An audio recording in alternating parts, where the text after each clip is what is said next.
시청자 여러분 안녕하세요. 김혜영입니다. 지난해 말부터 증권시장 업황이 나빠지면서 구조조정을 단행하는 등 인력 감축의 칼바람이 불었습니다. 자, 그런데 여타 증권사들과는 대조되는 모습을 보이는 증권사가 있는데요. 바로 상상인 증권입니다.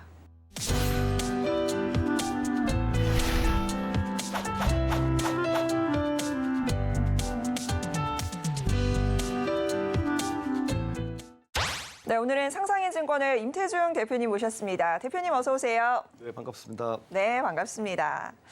자, 대표님은요, 지난해 4월 상상인증권에 합류를 하셨습니다. 자, 그리고 올해 3월에 정기주총을 통해서 단독 대표에 선임이 되셨는데요. 대표님, 사실 요즘 증권 업황이 경영상이 녹록지만은 않습니다. 네. 그래서 수장의 역할이 굉장히 중요할 것 같은데 상상인증권을 앞으로 좀 어떻게 이끌어 나갈 생각이세요? 저희 상상인증권이 지금 자기 자본이 6월 말자로 2,430억 정도 합니다. 네. 외국계 증권사를 빼고 국내 증권사만 놓고 보면 한 35개사 정도가 지금 있는데요. 그래서 네. 저희가 자기 자본 기준으로 25위, 28위쯤 됩니다. 네. 그렇다면 거의 이제 소형사라고 볼 수 있죠. 중소형 증권사네요. 네, 이제 부임을 해보니까 라이센스는 종합증권사 라이센스가 있는데 그런데 이제 영위하고 있는 업무는 좀 국한되고 제한적인 부분이 있더라고요. 그래서 네. 지난달에 저희가 하반기 경영 전략 회의를 저희 직원들하고 했는데 그 자리에서 제가 그런 얘기를 했었습니다. 하반기 경영 전략도 중요하지만 우리가 할 일은 퀀텀 점프라는 화두를 가지고 이게 크게 성장을 할 건데 그러려면 사업적 기반 또는 인프라가 필요하다. 그래서 2, 3년까지는 앞으로 2, 3년은 인프라를 대폭 구축하는 그런 해가 될 것이다. 우리 모두 거기에 맞춰서 준비를 해야 되지 않겠느냐 이런 얘기를 한 적이 있습니다. 그래서 이제 사업적인 환경도 말씀을 하셨는데 네. 그 환경이 좀 받쳐줘야 될 텐데 그죠. 지금 이제 시장이 좋지 못합니다. 잘 아시다시피 부동산 PF 이슈라든지 이런 것들 때문에 그렇지만 저희가 그 한 가지 좋은 점은 그런 익스포저가 많지 않습니다. 상대적으로 타사에 비해서. 그래서 유동성에도 큰 문제는 없고 해서 2, 3년간 준비하는 데는 큰 문제가 없을 것 같아서 2, 3년간 잘 준비해서 퀀텀 점프를 할 수 있게끔 해서 종합증권사로 도약하고자 합니다. 네, 저도 부동산 PF 얘기 먼저 해주셨는데 안 그래도 좀 찾아봤어요. 혹시나 싶어서. 근데 뭐 위험에 노출된 부분은 많이 없으셔서 큰 여파는 뭐 없겠다 싶더라고요. 네, 그래서 그렇습니다. 오히려 남들의 위기가 기회가 되실 수도 있겠다 뭐 이런 생각을 좀 했는데 이제 종합증권사로 발돋움하기 위해서 다양한 준비하고 계시잖아요. 네. 그 가운데서도 지금 대표님 보니까 한 20년 넘게 증권업계 굉장히 오래 몸담아 오셨더라고요. 네. 그야말로 뭐 베테랑이신데 뭐 워낙 오랜 분야, 그 안에서도 좀 전문적으로 어떤 분야를 다루셨나요? 24, 5년 될 텐데 네. 그중에서 제가 크게 보면 3가지 정도를 얘기할 수 있을 것 같아요. 초반 저는 이제 기획실로 입사를 했습니다.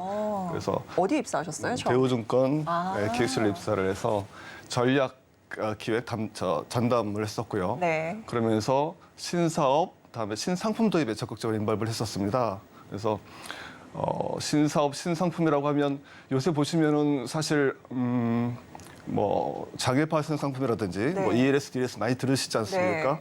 그다음에 CME 계좌라든지 많이 들으시는 네네. 말씀이죠. 이제 그런 것들이 처음 도입될 때입니다. 1990년대부터 시작해서 산 증인이시네요. 네, 그래서 직접 업계 대표로 이제 TF에 참여한다든지 그래서 감독원, 협회, 업계가 모여서 TF를 만들었었는데 그런 것에 직접 참여를 했었기 때문에 그런 상품에 대한 부분이라든지 전략에 대한 부분에 대해서는 굉장히 제가 생각을 좀 많이 했던 적이 있습니다, 과거에. 그래서 네. 그런 점도 장점이 될 수 있을 것 같고 이제 두 번째로는 트레이딩 플로어라고 해서 네. 다시 말씀드리면 세일즈 앤 트레이딩 개념이 처음으로 생긴 게 2010년도 초반 될 겁니다. 얼마 안 됐네요, 생각보다. 그래서 그 초반 때 대우증권에서 트레이딩 플로어를 저희가 만들어서 처음으로 정통 상품인 주식, 채권뿐만이 아니고 파생 상품, 금융공학, 다른 여타 금융 상품까지 총 망난 트레이딩 플로어를 만들었습니다. 300명씩 그 규모가 됐었는데요. 네.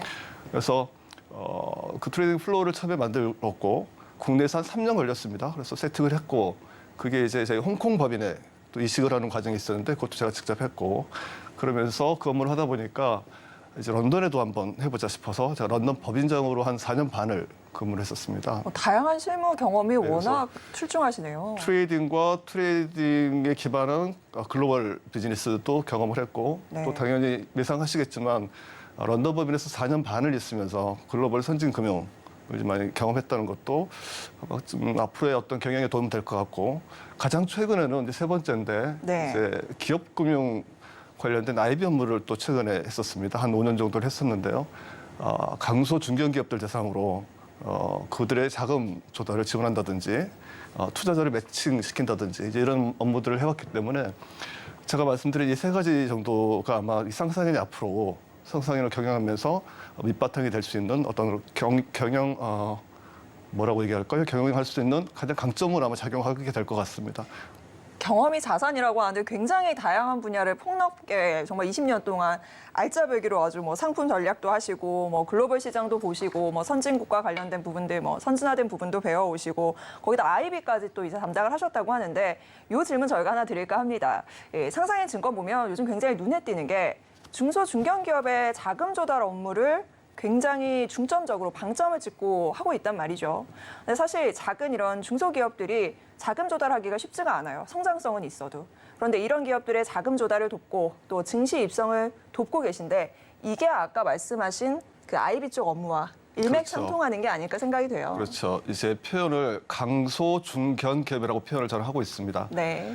약간 정의를 해보면 이제 비상장사나 일정 규모 시가총액이 일정 규모가 되는 회사들 얘기할 텐데 비상장사 중에서도 굉장히 비즈니스 모델이 좋고 네. 성장 가능성이 큰 강소기업들 또 코스닥에 상장돼 있지만 시가총액이 2천억이 좀 안 되는 그런 기업들은 자금 조달 니즈가 많습니다. 네. 그래서 중견기업들 그래서 그렇게 정의를 하고 있는데 제 경험입니다만은 강소 중견기업들이 생각보다는 그 자금에 대한 니즈는 큰데 투자자들하고 매칭이 잘 안 되는 부분들이 있어요. 맞아요. 그래서 그런 부분들이 저희같이 중소형 증권사들이 집중적으로 좀 강화해서 자금 조달 니즈를 좀 충족시키고 투자자도 좀 인베트를 해서 수익 올릴 수 있게끔 하는 그런 작업이 상당히 중요할 거고 저희가 또 잘할 수 있는 비즈니스라고 생각을 합니다. 그래서 그런 부분에 대해서는 이제 생각을 많이 하고 있고 저희가 이제 나아갈 전략으로 하고 있는 부분인데 얼핏 생각을 해보면 저희가 그룹에 상사인 그룹에는 저축은행이 두 군데가 있습니다.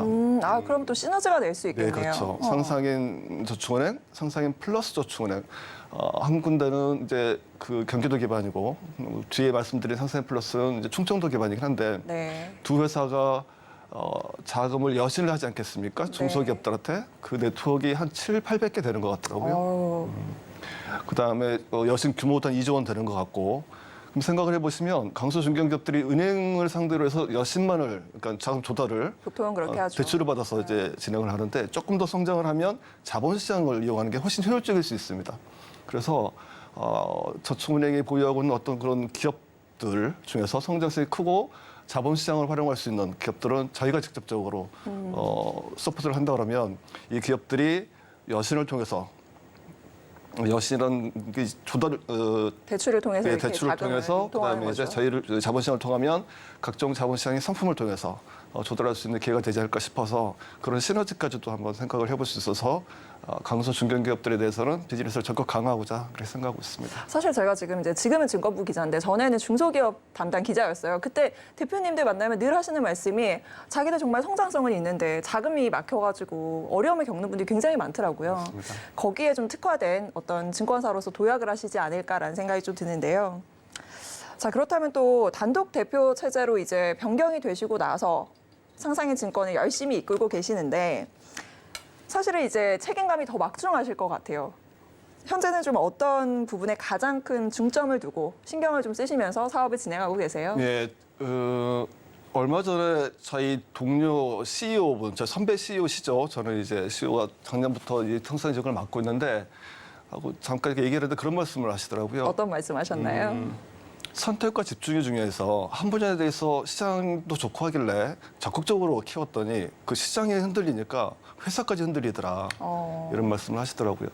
선택과 집중도 좋은 화두입니다. 그렇지만 기본적인 라인업이 증권회사로서 라인업이 갖춰져 있지 않으면 어떤 시장 상황에 따라서 굉장히 힘든 상황을 닥칠 수도 있어요. 네. 그래서 제가 좀 집중적으로 하고 있는 부분은 서두에도 제가 말씀드렸지만은 비즈니스 라인업을 좀 갖추고자 합니다. 기존에 저희가 IB도 하고 있고 법인 영업도 하고 있고 작습니다만 리테일도 하고 있는데 네. 그런 업무들 이외에 안 하고 있는 부분들이 또 꽤 많이 있습니다. 어떤 게 있을까요? 예를 들어서 자본시장의 핵심은 주식과 채권이라고 할 수 있고 증권회사 비즈니스의 핵심도 채권 비즈니스를 빼낼 수가 없는데 채권 비즈니스에 대해서 굉장히 그 익스포저가 작더라고요. 그래서 채권 영업, 그러니까 중개죠. 중개와 운용을 할 수 있는 그런 조직을 세팅을 했습니다. 이제 그런 부분들은 작년에 굉장히 채권 시장이 힘들었는데 올해 상반기에 조금씩 풀리면서 수익을 내고 있는 수익운으로 자리 잡고 있거든요. 선견지명이 있으셨네요. 빠르게 정리를 잘해 주셨네. 그런 부분도 있고 그다음에 이제 뭐 중소형사들 특징 중에 하나입니다만은 네. 굉장히 다양한 분야의 수익원을 가지고 가야 되기 때문에 PI라 그러죠. 자기자본 투자, 프롭 트레이딩 데스크를 지금 만들고 있는데 그런 부분들도 강화를 하면 다양한 시장의 기회가 있을 때 회사의 하나의 수익원이 되지 않을까 해서 그런 부분들. 근데 이렇게 수익 쪽에 집중을 하다 보니까 수익 다각화에는 좋긴 할 텐데 한편으로는 미드오피스나 백오피스 네. 이런 뭐 결제, 리스크 관리, 자금 이런 데서 또 위험이 도사리고 있지 않겠습니까? 그렇죠. 갑자기 확대를 하면 그래서 이제 그 부분. 그래서 크게 보면 사업 다각화하는 부분, 일정 부분 다각화되면 그 중에서 또 집중 강화할 부분 또 강화하겠지만 네. 기본적인 사업 다각화 부분, 그러면서 생길 수 있는 리스크를 제거하는 부분. 그 두 가지를 최근에 좀 집중적으로 많이 하고 있습니다. 굉장히 어려운 부분 하고 계시네요. 사업 다각화를 하면서 위험성, 이 리스크까지 관리한다는 게 참 쉽지가 않을 텐데 거기에 더해서요. 지금 사실 많은 증권사들이 앞서서 저희가 어팡부진 얘기를 좀 했었는데 여의도 증권가에 그야말로 칼바람이 한번 불었습니다. 조직을 굉장히 많이 축소를 했었어요. 뭐 리테일 부분이 뭐 많이 그랬지만요. 자, 그런데 반대로 상상인 증권은 인력을 대거 확충하면서 외형 확장에 나서고 있습니다. 앞서서 종합증권사로 발돋움을 좀 하겠다 이 얘기를 해주셨는데 거기를 위한 포석이다라고 생각하면 될까요? 네, 그렇게 생각하시면 될 텐데요. 제가 처음에 이 상상의 증권에 조인했을 때가 작년 4월인데 네. 저희 직원이 130명이 있었습니다. 최근 직원이 한 250명 됩니다. 와, 두 배 가까이 늘었네요. 한 120명, 네. 2배 정도 이렇게 키워져 있는데 제가 이렇게 봤습니다. 120명 중에서 영업 쪽을 봤더니 영업 쪽이 한 7, 80명 역시 수익 다각화의 측면에서 네. 신규 사업도 했지만 기존 비즈니스를 강화하기 위해서도 그렇고 7, 80명 정도 뽑았고 그다음에 관리 쪽을 봤더니 그러니까 미드오피스, 백오피스가 또한 4, 50명 됩니다. 아까 말씀드린 대로 어떤 리스크라든지 이런 그 결제라든지 기본적인 체계를 갖추는 작업들. 근데 그렇게 했으면 250명인데 제 생각에는 아까 제가 퀀텀 점프를 할 기반을 만들자고 얘기했는데 아직은 좀 부족한 것 같습니다.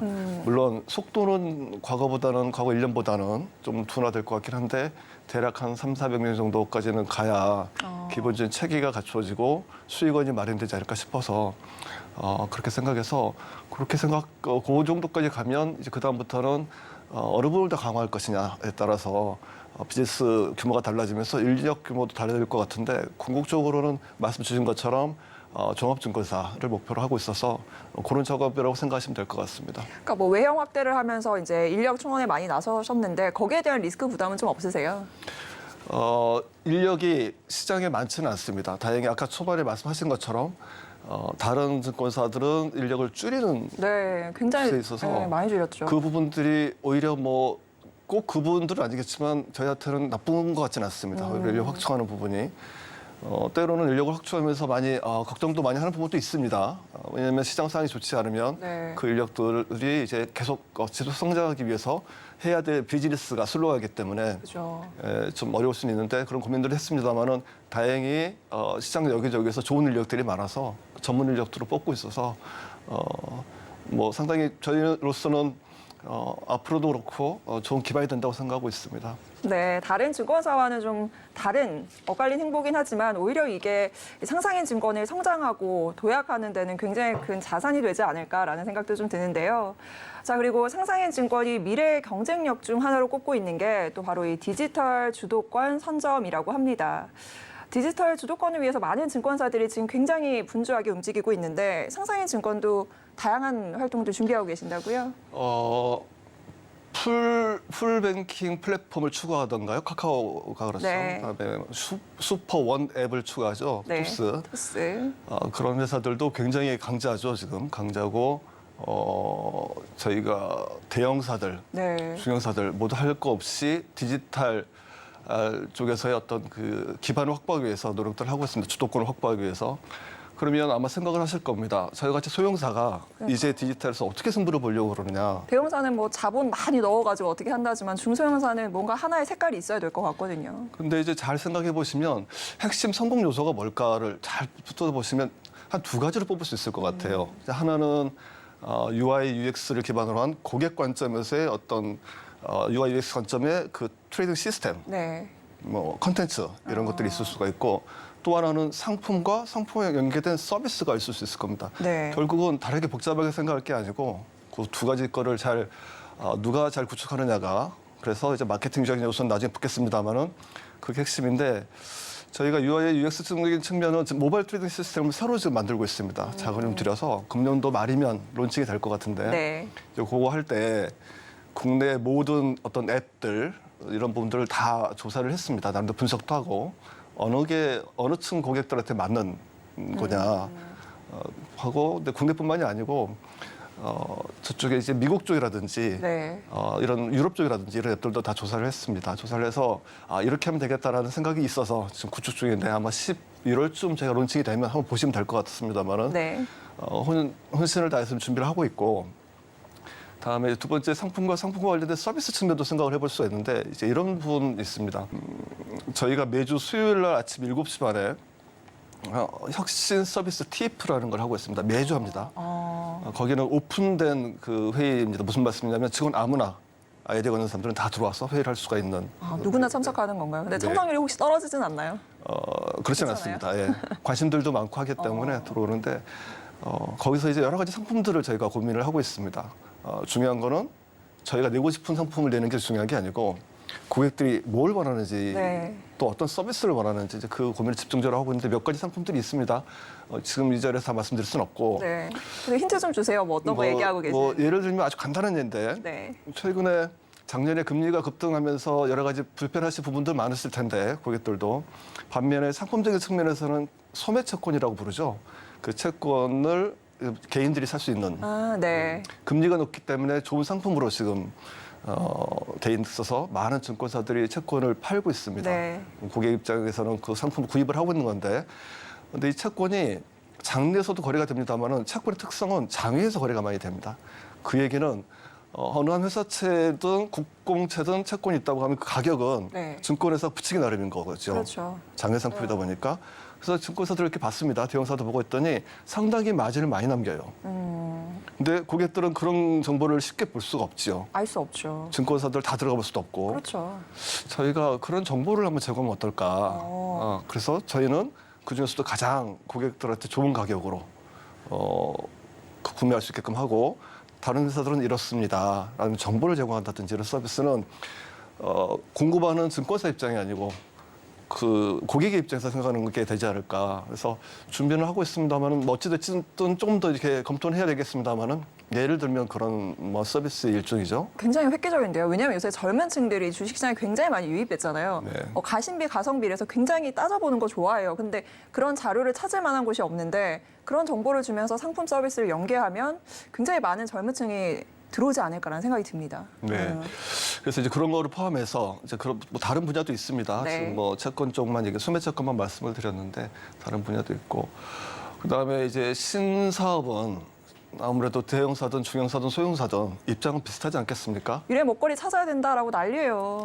물론 대형사가 리소스가 더 많기 때문에 네. 인적인 거라든지 물적인 거라든지 대형이 훨씬 더 잘 되긴 할 텐데 어쨌든 출발점은 비슷하다고 보여지는 부분이 신사업인데 예를 들면은 한참 이슈가 되고 있는 STO라든지 토큰 증권 말씀하시는 토큰 거죠? 증권 얘기인데요. 이런 부분들도 지난 2월 정부에서 가이드라인이 나왔습니다. 이제 뭐 발행 시장하고 유통 시장을 분리를 해서 네. 대응을 하겠다.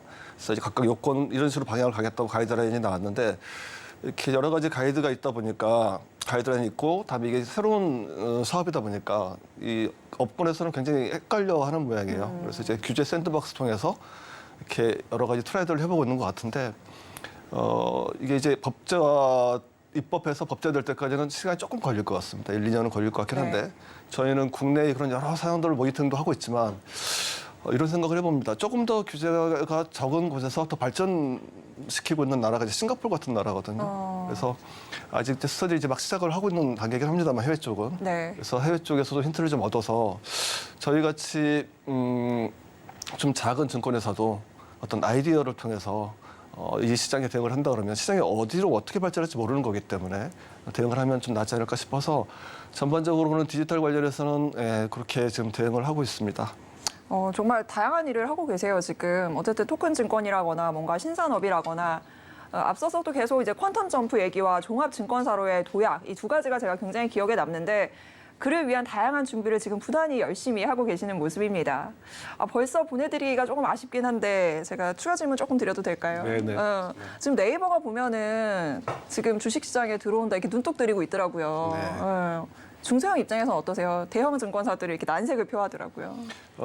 경쟁은 치열해지겠죠. 그렇지만 각각 잘할 수 있는 영역도 있는 거고 네. 그래서 적극적으로 경쟁에 임할 생각입니다. 어떻게 같이 조인해볼 생각도 혹시 있으신가요? 저희가 규모가 좀 작긴 한데 네. 기회가 된다면 당연히 여러 가지 생각은 해보고 있습니다. 예. 자, 끝으로 이제 대표님께서 생각하시는 상상인 증권만의 경쟁력에 관해서 한 말씀 부탁드리도록 할게요. 예, 이제 어느 회사마다 다 기업 문화가 있을 텐데 네. 뭐 네이버 말씀도 하셨고 아까 뭐 제가 토스라든지 카카오 말씀도 드렸는데 그런 데들도 기업 문화가 있을 거고 근데 저희도 기업 문화가 하나의 강점입니다. 기업 문화 저희 상상인이라는 그 뜻이 상상을 불어넣어 세상을 널리 이롭게 하는 사람들이라는 뜻입니다. 거기 상상이 붙죠. 네. 저는 상상을 통해서 혁신을 하는 기업 문화를 만들고 있습니다.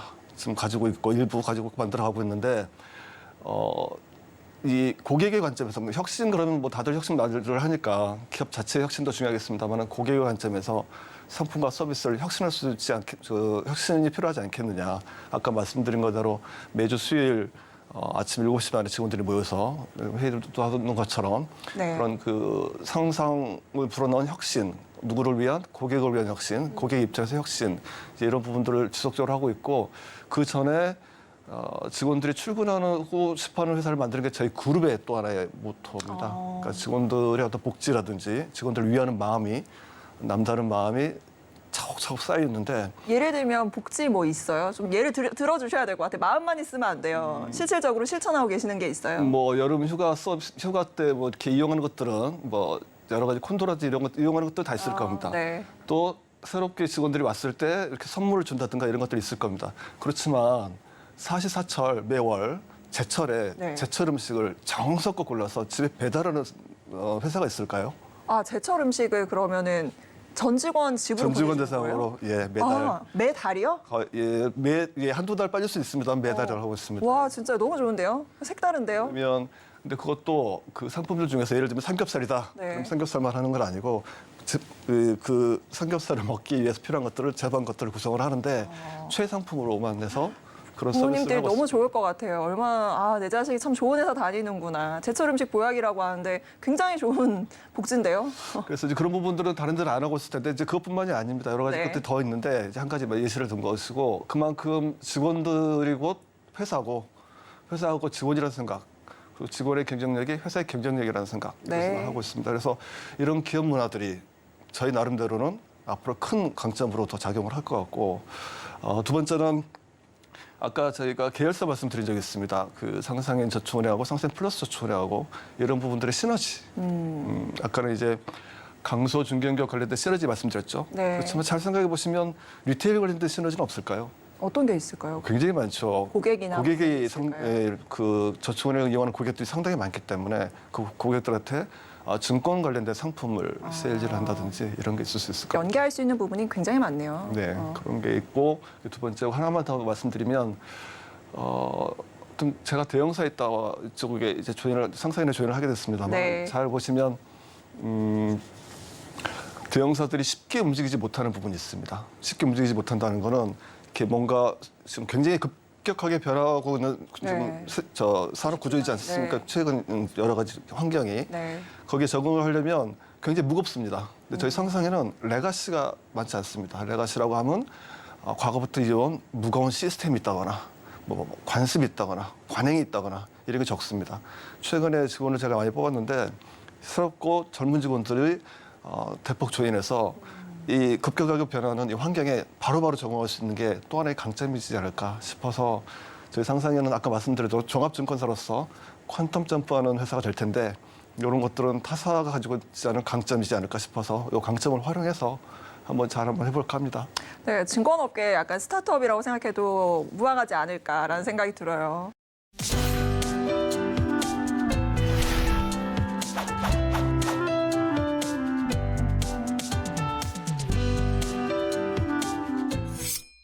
네, 상상인증권은 지난 3월 리서치 센터를 리서치 본부로 격상을 했습니다. 인력도 굉장히 많이 확충을 했는데요. 자, 지난해 증권사 구조조정 1순위가 바로 법인과 리서치 부문이었습니다. 굉장히 반대되는 행보인데 이와 관련된 이야기들 백영찬 상상인증권 리서치 센터장님 모시고 이야기 나눠보겠습니다. 센터장님 안녕하세요. 안녕하세요. 자, 일단은요, 이 상상인증권 리서치 센터가 최근에 가장 집중하고 있는 부분이 어떤 것일까가 궁금해요. 네, 예. 왜냐하면 보통은 이제 비용 부서로 인식을 해서 수익성 증권사에서 안 좋아지면 리서치부터 줄이잖아요. 근데 네, 맞습니다. 반대되는 행보를 좀 보이셔서 예. 어떤 생각을 가지고 이런 전략을 구사하고 계시는 걸까 참 궁금합니다. 저희는 사실은 후발업체 리서치잖아요. 네. 두 가지를 좀 말씀드리는 건데 첫 번째는 청년 리서치입니다. 옛날 영화 중에 청년 경찰이라는 영화가 네. 있었는데요. 패기가 중요하다고 저희 판단하거든요. 그래서 저희 전체 리서치 인력 자체가 15명인데요. 그중에서 3명 정도만 시니어고요. 나머지 12분은 증권 경력이 3년에서 4년 미만인 분들이에요. 그야말로 MZ세대 분들이 다 계시겠네요. 그렇죠. 전 세대를 나누는 거 좋아하지는 않지만. 그래서 네. 결론은 뭐냐면 경력이 짧다는 게 나쁘다고 볼 수 없다고 좀 보고 있어요. 어차피 지금 새롭게 창조된 시장이나 아니면 협업할 사람이 너무 많아서 오히려 젊은 분들하고 저 같이 일하고 패기 있게 하는 리서치가 더 강점이 있다고 봤고 두 번째는 저희가 보는 게 협업 리포트예요. 그러니까 저희가 월요일 날 지난 월요일 날도 자료를 냈는데 엘니뇨 관련된 리포트 썼었거든요. 네. 이상 기후가 너무 심해지고 원자재 가격이 움직이는데 거기에 대한 협업 리포트를 낸 건 별로 없었거든요. 그럼 어디서 수혜를 볼 수 있나 요거를 이제 같이 그렇죠. 농산물 가격에 대한 변동성, 그다음에 뭐 천연가스 가격들 이런 거에서 산업과 기업과 연결을 해야 되는데 그거 혼자 할 수 없거든요. 네. 그러니까 산업 파트는 매크로에서 담당을 하고 그렇죠. 기업 분석은 또 기업끼리 담당을 하고 이런 식으로 해서 협업 리포트를 5명이서 했습니다. 그래서 105페이지 리포트를 냈었는데요. 논문 수준이네요. 논문이죠. 논문이고 어떤 이런 협업 리포트는 좀 더 중요시 될 것 같아요. 예전에는 네. 애널리스트가 단독으로 리포트를 많이 썼다면 이제는 그런 시대가 아니거든요. 그래서 오히려 젊은 리서치, 청년 리서치를 통해서 협업을 하자. 그게 저희들의 어떤 추구하는 목표이고 강점이라고 보고 있습니다. 네, 젊은 층 분들이 지금 굉장히 많이 영입이 되셔서 협업 리포트를 중점적으로 다루고 계신다라는 얘기를 해주셨는데요. 자, 저희가 아무래도요, 센터장님 모셨으니까 증시 얘기 빼놓고 갈 수가 없겠죠. 자, 상반기에 외화증권 결제액이 한 12% 정도 올랐다라고 합니다. 이 얘기인 즉슨 우리가 흔히 서학개미라고 하죠. 해외 증시에 투자하는 개인분들을 일컫는 말인데 이 투자가 늘었다라고 보시면 될 것 같아요. 뭐 미국을 비롯해서 한국 주요국들 상반기 나쁘지 않았습니까, 네, 시장? 하반기는 좀 어떻게 전망하세요? 하반기도 만만치 않아 보입니다. 솔직히 말씀드리면. 미국 시장부터 좀 볼까요? 미국 시장 자체는 전 나쁘게 안 봐요. 오히려 중국과 미국 중에서 굳이 선택한다면 미국을 선택해서 투자를 하시자라고 제안드리고 있거든요. 미국의 경제 지표 자체의 문제가 아니라 미국이 지금 갖고 있는 빅테크 기업들, 빅테크 기업들 실적들이 생각보다 좋아질 겁니다. 이미 뭐 알파벳이나 구글 실적 발표 시작했고요. 그러니까 그 미국의 빅테크 기업들이 실적이 좋아지는 건 경쟁적인 차별화된 기술력이 있기 때문이에요. 그러니까 중국이 좀 고전하는 이유는 기술 위의 기반이 아니라 부동산 위의 기반이었단 말이에요. 그러니까 기본적으로 부동산 기반의 기술은 내수 지향적이잖아요. 네. 뭐 속된 말로 애플이라는 기업을 먹여 살리는 건 미국이 아니라 전 세계 아시아에 있는 중국과 한국, 일본의 매니아층이라 좀 보고 있거든요. 네. 그러니까 그 얘기는 결론적으로 지금 빅테크 기업들의 실적이 계속 선방이 되면서 미국의 추가적인 상승 여력이 여전히 있다는 거고요. 뭐 저는 FOMC가 25bp 인상을 했으면 네. 주가는 그렇게 흔들리지 않았거든요. 맞아요. 그런 측면에서는 오히려 아시아 증시보다는 미국 증시를 좋게 보는 게 맞다라고 보고 있고요. 반대로 네. 중국 얘기를 해보면 네. 중국이 좋아야 저희도 좋은 점이 있어요. 사실 중국은 최대 수입 국가고요. 근데 이제 중국은 저는 솔직히 말씀드리면 올해 연간까지 고전할 거로 봅니다. 그러니까 의미 있는 반등이 좀 어려울 거로 보고 있어요. 왜 앞서 성장이 좀 주춤해서 그런 건가요? 그러니까 성장이 주춤한 건 당연한데 이제 성장이 나아질 거면 주가는 선반영하겠죠. 근데 이제 이 성장이 올라갈 때 가장 중요한 게 부동산 측면에 있다는 거예요. 그러니까 네. 부동산을 부양하기도 위험합니다. 왜냐하면 너무나 많은 유동성이 있기 때문에 유동성이 풀린다는 건 그만큼 금리 인상과 인플레이션이 난다는 거니까 중국 입장에서는 상당히 딜레마고 또 하나는 중국이 지금 최근에 지금 골머리 앓는 게 청년 실업률이에요. 네. 아마 지금 공식 집계 실업률은 16%에서 18% 나오고 있는데 믿을 수가 없어요. 최근에 나온 집계 뭐 중국에 있는 모 교수가 얘기한 것처럼 실질적으로 40%라고 얘기하고 있거든요. 이거는 집에서 대학을 졸업한 중국 젊은이들이 10명 중 4명은 부모님의 법인 카드로 돈을 쓰고 있고 근로소득이 없다는 뜻이거든요. 놀고 있다는 얘기죠. 이 부분은 중국에 상당히 부담이 됩니다. 그래서 기본적으로 중국은 겉으로는 좋게 보지만 저는 지수 상승은 좀 제한적으로 보고 있고요. 오히려 한국 증시는 반도체 쪽이 올라가면서 올해 4분기에 반등할 수 있을 거라 좀 보고 있거든요. 그래서 미국, 한국, 중국 이 순서로 저는 추천드리고 있습니다. 국내 증시 얘기 조금만 더 여쭤보면 앞서서 이제 FOMC 얘기도 해주셨는데 네. 한미 금리 역전차가 뭐 역대 최저다라고 해서 뭐 2%포인트 정도 지금 나고 있잖아요. 네, 예. 근데 시장이 생각보다 막 밀리지는 않는 것 같아요. 외국인 수급이 빠지지도 않고. 근데 네. 우리가 원론적으로는 이렇게 알고 있잖아요. 미국보다 아무래도 한국의 경제 체력이 좀 안 좋다 보니 덜하다 네. 보니 이렇게 되면 한미 금리 격차가 커지면 원달러 환율 상승하고 외국인 수급 빠지고 네. 지수 떨어지고 보통 이렇게 생각한단 말이죠. 예, 예. 이런 여파는 지금 시장에선 나타나고 있지는 않지만 어떻게 보세요? 저는 오히려 우리나라는 동결을 계속 해야 된다고 보거든요. 어떤 부분이세요? 그 신뢰가 있죠. 일본 지금 기준금리 아세요? 지금 일본의 아무- 기준금리 마이너스 동결하고 있어요. 0.1, 네. 마이너스 0.1%입니다. 네. 그러니까 미국이 지금 기준금리가 5.5%잖아요. 네. 지금 우리는 그래도 기준금리가 플러스 3.5%잖아요. 네. 그 얘기는 뭐냐면 그런데 지난 7월 달에 외국인 투자자의 순매입액이 제일 많았고 투자가 많았던 게 일본이에요. 야, 우리나라 돈은 한 80조 원 정도 유입됐거든요. 오히려 순유출된 건 중국입니다. 이게 무슨 얘기냐면 예전에는 이제 어떤 금리의 차가 자본 유출로 인식됐거든요. 그러진 않습니다. 그러니까 우리 그 국가가 갖고 있는 기간 산업이 어떤 거 있느냐에 따라 장기적으로 어떤 FX나 환을 보는 분들도 펀더멘탈을 보는 거죠. 그러니까 예전에는 두 나라의 금리 차 갖고 들어가고 나왔다면 단순 비교. 한국은 오히려 조심스러운 게 이러다가 반도체가 돌아서면 달러가 오히려 쉽게 말하면 많아지고 원화가 부족해지면 내가 손해볼 수 있는 거 아니야. 그러니까 1,300원대의 원화 환율이 오히려 고점이 오히려 낮아질 수 있다. 그러니까 원화 강세될 수도 있다는 생각을 하기 때문에 쉽게 못 빠져나오는 거거든요. 그러니까 저는 기본적으로 우리 산업 구조에서 반도체라든가 일부 방산, 근데 2차 전지 쪽이 아직도 중국 대비해서 경쟁력이 있다고 보고 있고 그 부분은 금리 차의 격차, 과거의 격차는 그때 시대 산업에 일단 스토리가 있는 거고 네. 지금은 또 그때 나름대로 지금에 대한 갖고 있는 산업 경력이 달라졌잖아요. 네. 일본이 그 사례지 않습니까? 일본은 마이너스 금리라니까요. 그럼에도 불구하고 일본은 증시가 제일 좋았고 지난 7월이나 1월부터 7월까지도 그리고 지금도 외국인이 가장 많이 투자를 하고 있고 최근엔 유니콘 투자도 제일 많은 나라 중에 하나가 됐거든요. 그래서 저는 금리보다는 기본적으로 갖고 있는 산업 경쟁력을 확대하고 그 턴어라운드 시점에 맞는 환율이 더 맞다고 보고 있어서 그걸 걱정할 건 아니라고 보고 있습니다. 그럼 미국 이야기로 다시 좀 돌아가서요. 네. 사실 서학개미들이 가장 사랑하는 업종이 이제 테슬라 아닐까 네. 싶어요. 연초 대비해서 한 2배 정도 올랐는데 네. 2분기 실적 뚜껑 열고 나서는 좀 주춤하긴 하더라고요. 뭐 이렇게 영업이익률이 낮아졌다 뭐 이런 얘기를 하는데 네. 테슬라의 향후 향방은 좀 어떻게 보세요? 아까 모두에서도 우리 빅테크 기업 실적 얘기는 테슬라도 어떻게 보면 빅테크 중에 원오브댐이잖아요. 네. 2분기 실적이 일시적으로 둔화된 거는 전기차에 대한 출하량이 약간 둔화된 건 있습니다. 중국의 영향도 있고. 근데 원재료 비용에 대한 일시적인 상승도 있었을 거고요. 저는 애플에 대한 주가, 아까 말씀드린 테슬라의 주가도 추가적으로 상승 가능성이 더 크다고 보거든요. 그 두 가지만 말씀드릴게요. 지금 테슬라를 우리가 혼용하는데 테슬라는 전기차가 아니고요. 그냥 테슬라예요. 많은 분들이 오해하고 계세요. 이건 상당히 중요한 주식 관점이거든요. 어떤 의미인가요? 그러니까 예를 들어 전기차로 하면 우리가 뭐 죄송합니다. 뭐 H사라는 기업의 전기차도 있고 그다음에 우리가 알고 있는 중국에 있는 전기차들도 있고 그다음에 뭐 폭스바겐 그다음에 우리가 알고 있는 많은 브랜드들이 전기차를 만들고 있죠. 네, 완성차 테슬라는 업체들이. 단순히 자동차 판매만 보면 안 된다. 전기차만 보면 안 된다. 그렇죠. 인프라 얘기를 하시는 그러니까 거예요. 기본적으로 두 가지 다 맞습니다. 그러니까 테슬라는 완성차 업체의 고정과 상관이 없다는 점. 그러니까 전기차만 하기 때문에. 두 번째로는 테슬라 자체의 로열티, 그 브랜드력이 있는 거죠. 그러니까 테슬라를 사는 사람은 전기차 때문에 산 것도 있어요. 냉정히 따지면. 근데 테슬라를 타고 싶은 거예요. 이건 되게 중요한 겁니다. 테슬라 타고 싶은 거지. 뭐 다른 전기차, 뭐 구체적인 브랜드 말하는 게 조심스럽지만 그런 네. 브랜드 뭐 쉽게 말하면 폭스바겐 전기차 유명한 거 많거든요. i3라는 거 굳이 타고 싶지 않은 거거든요. 그러니까 그 부분은 기본적인 로열티니까 이 로열티 층은 뭐냐면 경기 후퇴 시에 가장 안정적으로 숫자가 안 빠진다는 뜻이고 반대로 경기 호황기에 더 많이 산다는 뜻이죠. 그게 속된 말로 블루칩이고요. 그래서 저는 테슬라가 오히려 3분기, 2분기, 3분기 저점 이후로 4분기, 내년 1분기에 오히려 판매량이 급격히 늘 수 있다고 보고 있어서 전 테슬라 주가에 대한 추가 상승이 더 높다고 보고 있습니다.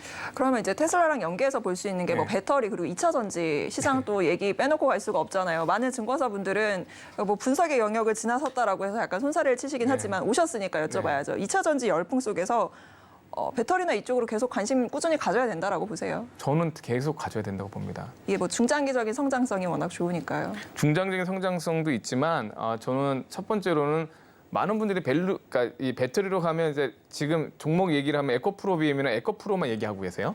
사실은 배터리의 양극재부터 음극재 너무나 많은 밸류체인이 있는데 소외된 기업이 너무 많아요. 최근에 제가 엔캠이라고 하는 전해액 기업을 썼는데 밸류에이션이 거의 10분의 1? 그 어떤 A라는 기업, 에코프로에.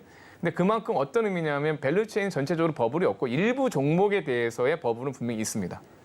그리고 그걸 동의하시는 분도 있고 동의하지 않는 투자자도 계시지만 근데 제 말은 오히려 저는 셀 기업에 좀 주목을 할 필요가 있다고 봐요. 그러니까 셀 기업은 뭐 오늘 실적 발표를 했던 LG 에너지 솔루션 실적 외형이 뭐 1분기보다 크게 증가하지 못했지만 네. 근데 이제 LG 엔솔이라든가 LG 화학 같은 배터리 체인 기업들의 주가 상승 올해 1월 1일부터 지금까지 주가를 보면 상승한 게 거의 없어요. 그러니까 LG 엔솔만 뭐 20몇 프로 상승했고 나머지 네. LG 화학은 거의 상승을 못했거든요. 그 얘기는 뭐냐면 LG 화학이 만드는 양극재도 밸류를 많이 못 주었다는 거잖아요. 근데 결론적으로 뭐냐면 그 기업들 셀 기업을 추천하는 이유는 3분기, 4분기 오히려 실적이 이제 증가할 겁니다. 그 이유는 뭐냐 간단하게 얘기해 드릴게요. 배터리 셀의 그 판매 가격은 메탈 가격이 연동하거든요. 네. 그러니까 메탈이면 니켈, 코발트, 망간, 네. 리튬 가격. 원재료. 네. 근데 그게 그래프를 보시면 알겠지만 작년 하반기부터 올해 상반기 좀 낮아졌어요. 낮아지면 이게 타임 렉이래 시장 어떤 시차가 존재하면서 올해 1분기, 2분기 판가가 좀 낮아진 거죠. 이거는 수요가 안 좋아서가 아니라 그냥 메탈 가격에 연동했기 때문이고요. 배터리 셀 자체 판매량은 되게 늘고 있거든요. 미국이나 유럽 통해서. 그러니까 3분기, 4분기, 내년 1분기에도 판매량은 계속 늘 건데 이제 중요한 거는 니켈 가격이 오르기 시작했거든요. 리튬 가격도. 네. 그게 엘니뇨에 나와 있습니다. 엘니뇨. 자, 한번 보겠습니다. 꼭 정독해 주시기 네. 바라고요. 근데 엘니뇨 영향 때문에 지금 남미 연안 쪽에 비가 너무 많이 오면서 니켈, 그다음에 리튬 가격이 올라가면 4분기 내년 1분기 어떨까요? 판가는 많이 오르지 않을까요?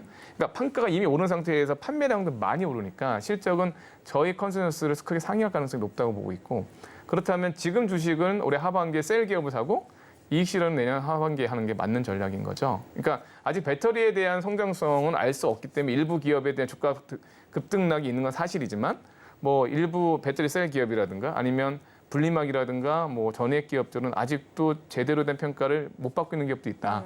그래서 충분히 좀 세세하게 공부를 하시면 투자 포인트가 분명히 있을 것이다라고 보고 있습니다. 결과적으로 뭐 에코프로나 포스코나 이렇게 많이 오른 기업들 이제 수급이 많이 몰려서 과열 양상을 띠는 종목들 외에도 예. 2차 전지 내에 볼 섹터들이 많고 하반기 예. 셀 쪽을 좀 집중해서 보자라는 말씀. 배터리 완성 업체들, 뭐 LG 엔솔, 삼성 SDI, SK 이노베이션 충분히 경쟁력이 있다고 보고 있습니다. 자, 이제 끝으로 상상의증권 리서치센터의 경쟁력과 함께 향후 목표에 관한 이야기 네. 좀 전해주세요.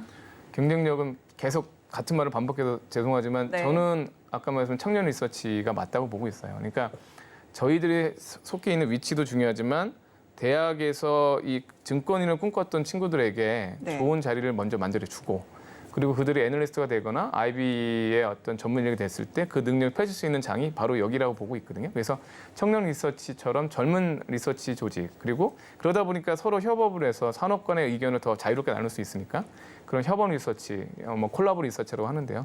그러니까 어떤 청년 리서치와 콜라보 리서치의 강점이 있고 장기적으로 저희가 추구하는 목표는 간단합니다. 고객들에게 가장 신뢰받는 리서치예요. 사실 애널리스트 많이 욕을 먹거든요. 신뢰가 없다고. 요즘 많이 먹죠. 예, 요즘 좀 덜 먹을 것 같습니다만 저는 가장 신뢰가 되는 리서치를 되고 싶고 내부적인 고객이 제일 중요해요. 그러니까 저희가 지원하는 뭐 홀세일이라든가 리테일이라든가 IB에 있는 내부 임직원들도 저희에게 가장 도움이 된다고 느껴야 된다고 보거든요. 그래서 가장 도움이 되는 리서치가 되고 싶고 그다음에 아까 말했던 고객들에게는 가장 신뢰를 받는 거고 우리 내부 리서치의 후배들한테는 가장 자랑스러운 리서치가 되고 싶다. 어디 가도 상상 리서치를 다니고 있고 자기 후배들을 권해주고 싶은 그런 리서치를 만들어야 되는데 열심히 하겠습니다. 네, 청년 리서치라는 말씀이 참 많이 기억에 남을 것 같아요. 다양한 협업과 또 유연하게 하면서 이제 다양한 증거 리포트들을 내주겠다라고 하셨는데요. 앞으로도 내주시는 리포트 저희도 잘 찾아보면서 투자의 포인트, 방향들 잘 잡아보도록 하겠습니다.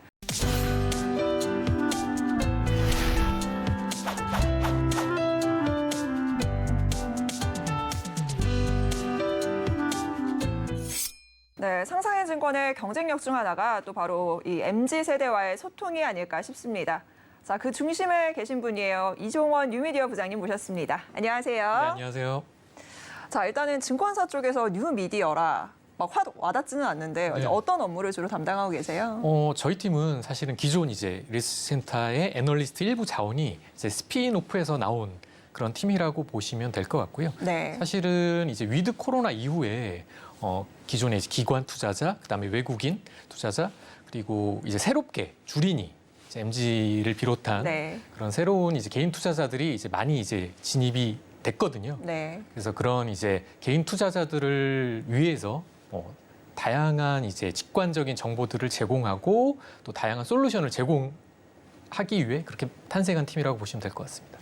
앞서서도 저희가 MZ 얘기를 조금 했었는데 제가 그래서 상상의 증권 유튜브 채널을 봤습니다. 저도 구독자예요. 아, 네, 감사합니다. 근데 되게 재밌더라고요. 우리가 흔히 이제 주식 유튜브라고 하면은 좀 딱딱하고 고루하고 지루하지 않을까 했는데 굉장히 예능적인 재밌는 요소들이 상당히 많아서 저도 시간 가지고 오르고 봤는데 이 스튜디오 상상인이라고 딱 돼 있더라고요. 네네. 인기를 조금 실감하세요? 네, 뭐 저도 조금은 이제 느끼고 있는데 일단은 뭐 10년 전에 이제 연락이 끊겼던 지인이 그걸 보고 이제 유튜브 알고리즘이 이제 불러가지고 이거 봤는데 네. 왜 거기 너가 나오냐 뭐 이런 말씀을 해주시는 분도 계시고 초등학교 동창이 갑자기 연락을 준 경우도 있어. 길에서 한 2주 전인가 제가 이제 스벅에서 이제 커피를 마시고 나오는데 알아보시고 이제 말씀을 건네주시는. 그러니까 조회수가 굉장히 잘 나오더라고요. 한 100만 정도 나오는 것들이 상당히 많더라고요. 맞습니다. 그래서 사실은 저희가 단순한 주식 투자 정보뿐 아니라 어떤 다양한 관점에서 여러 가지 시선에서 이제 다른 좀 유기적으로 이제 주식 투자와 연계해서 좀 말씀드릴 수 있는 그런 다양한 내용들을 같이 이제 보여드리고 있기 때문에 그러한 정보를 이제 탐색하고자 하시는 많은 분들이 좀 관심을 갖고 지켜봐 주시는 것 같아요. 그런 것 같아요. 일단 재미가 있어야 보잖아요. 맞습니다. 네. 재미가 있어야 내용이 들어오는데 네. 재미와 어떤 그런 정보가 잘 합쳐진 게 아닐까라는 생각이 들더라고요, 보면서. 그래서 기존에 이제 증권방송과는 조금 다른 시도들을 하고 계신 걸로 알고 있는데 이런 상상인 증권 유튜브만의 경쟁력이라고 하면 어떤 게 있을까요? 저희들은 말씀 주신 것처럼 일단은 인포적인 측면도 굉장히 중요한데 사실은 투자 정보가 제대로 이제 전달이 되기 위해서는 먼저 많은 분들의 어떤 흥미, 그렇죠. 관심을 받아야 된다고 생각을 하고 있거든요. 그래서 저희의 어떤 경쟁력은 아까도 말씀드렸지만 단순한 뭐 주식 투자, 뭐 경제 이야기뿐만 아니라 다양한 정보를 좀 공유하고 그리고 그런 것들을 좀 쉽고 직관적으로 좀 흥미있게 좀 풀어나갈 수 있는 그런 인포 플랫폼으로서의 어떤 기능을 하고 있어서 그런 부분에서는 좀 차별화된 어떤 경쟁 채널이라고 할 수 있을 것 같습니다. 그 뉴 미디어 팀에서 키워드도 매번 잡는 거예요, 이렇게? 네, 저희가 뭐 시놉시스 기획이라든가 이런 투자 꼭지라든가 뭐 이런 부분들에 대해서는 저희가 적극적으로 의견을 개진을 하고 있습니다. 아, 그렇군요. 네, 요즘 많은 분들이 대화 주제로 빠지지 않는 게 바로 이 MBTI입니다. 굉장히 대세인데 상상의 증권에서 이 MBTI 리포트를 내놔서 굉장히 놀랐어요. 이제 증권부 기자들 사이에서도 이 리포트 봤냐라고 하면서 저희끼리 막 이렇게 돌려보고 했었는데 MBTI 리포트를 어떻게 내시게 된 거예요? MBTI는 사실 요새 젊은 친구들, 이제 젊은 세대들한테 굉장히 핫한 이슈잖아요. 네. 그래서 만나서 처음 이제 인사를 할 때 그쪽 MBTI가 어떻게 되십니까? 라는 질문을 하는 게 이제 일상화돼 있고 이게 성격 유형 테스트 뭐 이렇게 생각하면 되죠. 예전에 우리 혈액형 이렇게 했던 맞습니다. 것처럼. 네 가지 척도를 기준으로 해서 16가지의 어떤 성격 유형으로 이제 분류하는 방식이라고 볼 수가 있는 거죠. 최근에 어떤 설문 조사 기관에 따르면은 네. 사실 사람들이 이제 처음 연을 맺을 때 MBTI 성향을 굉장히 중요한 어떤 연의 어떤 척도로 삼는다는 그런 설문 결과 내용도 봤거든요. 네. 근데 사실 저는 개인적으로는 MBTI를 그렇게 신뢰를 하진 않았어요. 왜냐하면은 사람은 다양한 캐릭터를 갖고 있고 굉장히 세심한 어떤 그런 동물이라고 생각을 해서 단순히 이제 몇 가지 척도를 기반으로 해서 뭐 성격 유형을 재단하는 게 어불성설이라고 생각을 했던 사람이었거든요. 네. 근데 막상 어떤 기업의 유형을 분류를 하고 어떤 성장 포인트라든가 이런 것들을 구획하고 나누는 데 있어서 그래서 그거를 기반으로 해서 투자 분석 툴을 만드는 데 있어서는 MBTI가 굉장히 유용한 어떤 분석 기준이 될 수 있겠다라는 생각을 했습니다. 그래서 사실은 아시다시피 기존에 이제 시장에 릴리즈되는 금융 정보들은 사실 일반 너무 개인 딱딱해요. 투자자들이 이제 접근하기에는 접근성도 사실 떨어지고 너무 어렵잖아요. 현학적이고. 네. 그래서 이해하기도 쉽지 않기 때문에 많은 개인 투자자들이 사실은 이제 기존에 나오는 이제 금융 정보만을 가지고는 투자를 하기가 쉽지 않다고 말씀을 하시거든요. 그러다 보니까 그냥 묻지마 투자라든가 그냥 정보 매매에 매몰되시는 경우가 상당히 많아요. 그래서 그런 점을 좀 타파하고자 저희는 굉장히 좀 직관적이고 어떤 뚜렷한 이런 분석 툴을 이용을 해가지고 이제 좀 쉬운 방식으로 그래서 투자자분들을 이제 좀 공부도 시키고 또 저희가 객관적인 어떤 지표라든가 데이터들을 제공하자라는 그러한 이제 관점에서 이제 MBTI 리포트를 이제 발간하고 있습니다. 자, 끝으로 부장님 제가 들었는데 애널리스트 경력만 20년이 넘는 그야말로 경력 만렙의 증권 매니저라고 합니다. 워낙 젊어 보이셔서 20년 되신 거 맞아요? 네, 지금 뭐 내일 모레 글피면 저도 이제 50을 바라보는. 아, 진짜요? 그렇군요. 아니, 그럼 개인적으로 이제 이런 신생 증권사, 어떤 스타트업을 모방하고 있는 이런 상상인 증권에서 오셔서 좋은 점이 있다면 어떤 게 있을까요? 일단은 사실 저는 뭐 대형 하우스에도 있었고 중소형 하우스에도 있었거든요. 그래서 다양한 형태의 증권사에 근무를 했었는데 사실 저희 상상인 증권은 아직 신생 증권사죠. 네. 그래서 대형 증권사에 비해서는 아직 브랜드 밸류는 낮긴 하지만 후발주자다 보니까 굉장히 다양한 그 혁신적인 도전 그리고 다양한 시도를 할 수 있는 그런 여건 제반 환경들이 만들어져 있고 또 아까 이제 저희 임태중 대표님을 위시로 해서 경영진 분들이 그런 부분들에 대해서 적극적으로 이제 지원을 하시고 계시거든요. 저도 이제 애널리스트 입장으로서 이제 여러 가지 다양한 분야의 어떤 기업들을 유기적으로 좀 들여다보고 또 자유롭게 이제 표현을 할 수 있는 그런 환경들이 이제 보장이 돼 있기 때문에 그러한 부분에서는 기존 제도권 대형 증권사에 비해서는 좀 경쟁력을 담보하는 그런 부분이라고 생각을 하고 있습니다. 다양한 경쟁력 가운데서도 뉴 미디어 팀이 앞으로 해야 할 역할이 굉장히 막중하고 크지 않을까라는 생각이 들고요. 앞으로도 재밌고 좀 유익한 그런 컨텐츠들 많이 올려주시길 기대하겠습니다. 네, 열심히 하겠습니다. 네, 여기서 인사 나누도록 할게요. 오늘 말씀 고맙습니다. 감사합니다. 김혜영의 스탠토크.